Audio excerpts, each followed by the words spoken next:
Good evening, everyone, and welcome to the Daily Wrap for what was Sunday, the 22nd of January, 2023. A day that was fun, awesome, with great accomplishments, and honestly, a little bit of disappointment as well. But let's get into it, shall we? That's what it's all about, being honest, but also having ups and downs.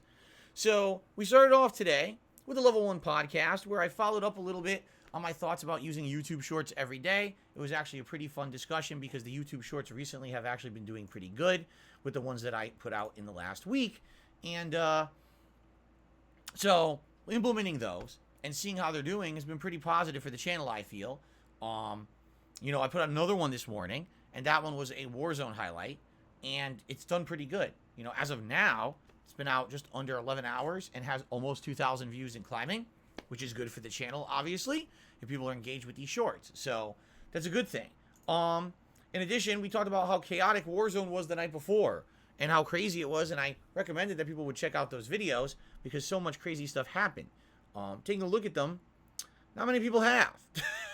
So it's kind of a mix. Like, the shorts are doing good, and I'm happy about that. The overall video views are not doing good, but it's probably because right now things are quite stagnant. I mean, the new game I'm playing is a JRPG, which I knew was not going to get a big amount of attention. And the other game I'm playing that's relatively new is a Game Pass survival horror game. Again, nothing with major mainstream attention. That will change shortly this coming Friday with the new game coming out, which we'll talk about in a couple moments here. So, overall, things are going pretty good. Had a more chill Level 1 podcast. And then, near the end of the podcast, a ginormous amount of memberships were gifted to the channel. Over 60. That skyrocketed us towards our membership goal for the month of 600 members. We went from low 500s to 592 members. Damn, that was awesome. Great positive movement. Almost there, locking in that Super Bowl Saturday marathon style event that I wanted to do. So, then we started playing SIGNALIS. And here's where some of the negatives come in. As I started to play SIGNALIS, immediately attendance dwindled. Immediately, people disengaged, stopped really interacting and talking with me. I felt like I was playing the game by myself for half the stream, which is not good. Literally, support stopped. 0. The only person who really supported the SIGNALIS stream was the usual 1 Minute Man, who does a tip every major stream every day, no matter what I'm playing. I think outside of that, I got $2. Basically, people don't like this game. And I'm going to be honest with you, it's a little upsetting. You want to know why? Because I actually wanted to play Resident Evil 0. I'm just going to be real with all of you. That's what I was planning on playing until people suggested, hey, don't do 2 Resident Evils in a row. That's overload. Instead, do this other game, that was an indie game that came out in the fall. That's survival horror, pretty good. Personally, I don't see any reason to hate SIGNALIS. We'll talk about it because after today's gameplay, my opinion has changed a little bit about it. We'll talk about that in a second. Personally, I don't hate the game or whatever. But people ask me all the time, Phil, why don't you play more indie games? SIGNALIS is the exact kind of reason why I don't play more indie games. I'm just being honest, okay? Despite the fact that there seemed to be a group of people who wanted to see it, now that I'm playing it, almost no one cares. Attendance dwindles, no engagement, no support. I might as well be sitting here and just talking what you guys do in Q&A. That does better. It really does, okay? However, I guarantee you, if I were playing Resident Evil 0, it would be different. Resident Evil 1 Remake that I just played did incredibly well. People showed up, engaged, supported. The views on YouTube were good. Everything was great. I hate to say it, but when I play these indie games, they just don't get traction. I'm not some giant streamer where no matter what I play, people will come in droves to check it out. I'm not. I wish I was. I wish that I was like back in the day. I remember playing games over 10 years ago, games like the Disgaea franchise and stuff like that a lot of people in America didn't even know what they were, and I gave them some attention by playing them on YouTube. That's not the case anymore, all right? And I hate to say it, I think when it comes to deciding between games to play, and we have an option to play a more mainstream game, I might just have to play the mainstream game. We'll talk about this tomorrow on the Level 1 podcast in the morning. I want to have a discussion with all you guys about it, because I hate to say it, I feel like SIGNALIS is a dud. Not that the game, but basically the attention it's getting and the fact that I feel like I'm kind of wasting my time playing it when people are completely disengaged and not really caring about it, okay? I can't believe that I actually had the slowest, outside of those gifted memberships that happened on the Level 1 podcast, which is completely separate from Signalis. Once I started playing Signalis, that by far was the slowest stream I've had in years. That was slower than like the Mass Effect stream that I did like a year and a half ago that had no support. It was that slow. I don't even know what to say. It was a good game. I was having a good time with it. I was frustrated by the end, and again, we'll talk about that in a second. But the fact that the stream kind of died the second I started playing the game is sad. People don't want to give indie games a chance. And that's not fair, I feel, because some of these indie games are great. I think Signalis actually is a survival horror game that should be given a chance. It's on Game Pass, but why people won't watch it on DSPGaming, I don't understand.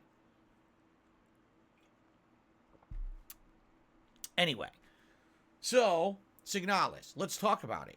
All right, today with the 3-hour stream that I did, why did I do it as a 3-hour stream? Because we need to finish this game in time for the Dead Space remake coming out on Friday. I don't want to be playing 2 survival horror games at once. We basically finished up the whole area that's more traditionally like Resident Evil, meaning it's like living quarters, you know, parts of a building that are running with power and things, solving puzzles and the like. And after we got through that part, the game kind of went off the rails. We turned into almost more psychological horror. And next thing you know, I'm not shitting you, we're in Silent Hill. We're now in a part of the game that's like Silent Hill. There's cells, there's corrupted, deformed creatures that I can't even explain. There's pulsating flesh on the walls. It doesn't make any sense. The game hasn't explained it yet. Maybe it will. But obviously, this is not logically what was going on for the rest of the game. Something crazy is going on in Signalis. But my audience didn't care. I was interested in what was going on, but my audience didn't care. Now, at the same time, one thing that actually happened that's pissing me off, what they tried to do now, I don't know if they thought that it was going to be scary. It's not. They disabled the map. So up to this point, you know, I'm playing 5, 6, 7 hours into the game. The map is a critical part of the gameplay. You're able to map out where you are, tell where you are in relation to the other rooms. You can look at the map. Okay, plan out. I'm going to backtrack over here and here. This is a critical part of gameplay in Resident Evil, that you can plan out where you're going. Hell, even Silent Hill has maps that you plan out where you're going. They decided once you get to this area of the game, no map. Just done. No more map. So now I'm going in circles. I'm trying to figure stuff out. The puzzles are incredibly cryptic to the point where you don't know what's used where. You know, earlier in the game, it was like, oh, you found the eagle door. Well, now you know you need an eagle key. No, not anymore. Now I found 2 rings. I found a bunch of octagonal plates I don't know what to do with. I got all this shit in my inventory. I don't know what it is. And it's frustrating. Essentially what they tried to do is overcomplicate the end of the game, likely to ramp up the difficulty, but it doesn't make it more difficult. It makes it more annoying. It makes it frustrating for the gamer, and I feel they did a poor job with this particular segment of the game I'm in. Maybe that's why my viewers disengaged so much, but man, it's fucking frustrating. You know, going through a part of the game where I liked the game up to this point, and the moment this happened, no map, cryptic things going on, you no idea, no clues, not even the names of the items make sense anymore. That's when you're like, okay, this went off the rails. What do you want me to do? Look up every piece of the game now? I don't want to do that. I enjoy kind of exploring it and figuring it out for myself, but even then, what is this going to be, a 40-hour playthrough because I can't figure it out? Obviously, there's a problem here, all right? Now, at this point, I'm about, 7, 8 hours into Signalis, okay? When I play it again on Tuesday as the main stream, I wonder if I'll beat it, because people were basically saying that the game's around 10 hours long, unless you take a little extra time to read everything, if you do more side content, if you get lost and die a bunch. I don't know. Right now, I am kind of getting lost and going in circles. I don't feel like I'm making constant progress. I'm trying to figure out what to do. So, I don't know if we're going to beat it on Tuesday or not. I honestly hope we would, because it's obvious from today's stream, my audience is completely disengaged from this game and doesn't really care about it. I'd rather do stuff you care about. So I would hope we beat it on Tuesday. I guess we're going to see. All right? But it was such a weird mix and a bittersweet stream, because like I said, on the pre-stream with the Level 1 podcast, we hit the members goal for the month, and everything was positive. And then the moment I started playing the actual game, nobody cared. It was like I was here by myself. That was sad, and I was actually pretty disappointed. All right? Now on tonight's late stream, it was the Elder Scrolls 4 Oblivion. And here I am hoping, let's make up for that dead stream earlier today. I will tell you this. We had more viewers, more engagement, and more fun tonight on the late stream with Elder Scrolls than we did with Signalis, for sure. Okay? Excuse me. We also got a pretty good amount of support Because guess what? On the late stream, thanks to memberships and gifted memberships, we hit the members goal. So it's official, 100%. Come February 11th it actually is, Saturday, I'm doing a special Super Bowl Saturday Bash Marathon event. We will begin to talk now about those details starting on tomorrow's Level 1 podcast. We'll start hashing them out. I'll get people's ideas for things that I should do and not do on that stream.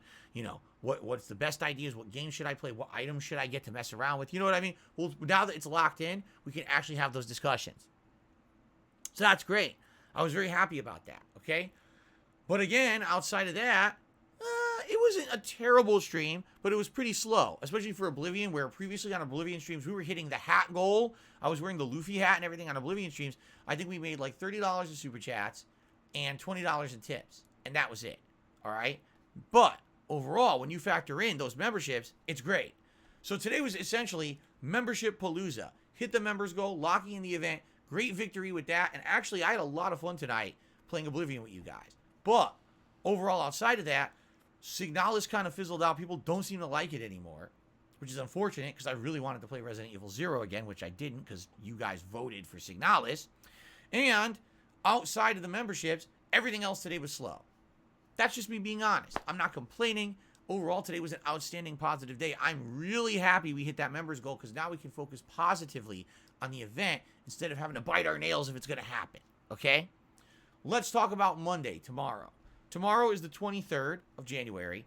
First, on the Level 1 podcast, we'll do exactly what we discussed. We'll talk a little bit about SIGNALIS and what the future holds. We'll talk about this special Super Bowl event coming up, and we'll start planning for it. So tomorrow, an exciting Level 1 podcast for sure. Then on the first stream, it's going to be One Piece Odyssey, and thank goodness, we're finishing the first area of Alabasta, and we're moving on to the new plot lines and whatever the second area is. I hope you'll join me for that. Yes, even I can agree the game was getting stagnant, but that all changes tomorrow. Thank goodness. Okay? Then on the late stream, more Warzone madness. Now, will we get good servers? Will we have a good connection? Will I be able to try to hit bounties, or will it be laggy as hell like last time? I guess we'll find out live together. I hope for the best. I mean, even though it was laggy last night, we still had a ton of fun, and that's what it's all about. But obviously, I want to try to perform better and get wins and stuff, and I can't do that when those servers were so bad. So hopefully, let's hope for the best tomorrow and see how it goes. Will I have a new YouTube short for you? I'm not sure. Like right now, I can tell you I do have a YouTube short for you, but it's more Warzone. I don't know if you guys want me to put out Warzone every day. I just put out a Warzone short today. Maybe I should skip a day then, since I don't want to be doing Warzone every night, right? Or every day. We'll see. Let's think about it, all right? But thank you overall. Great streaming day, great support. Hitting the members goal is tremendous. I will be honest, I hope that tomorrow now that we've hit that members goal, things will get back to normal with everything else. I hope people will show up, engage, and support the streams, and not that this becomes a pattern. That's really the problem. If you have one slow day when it comes to certain levels of support, it's not a big deal.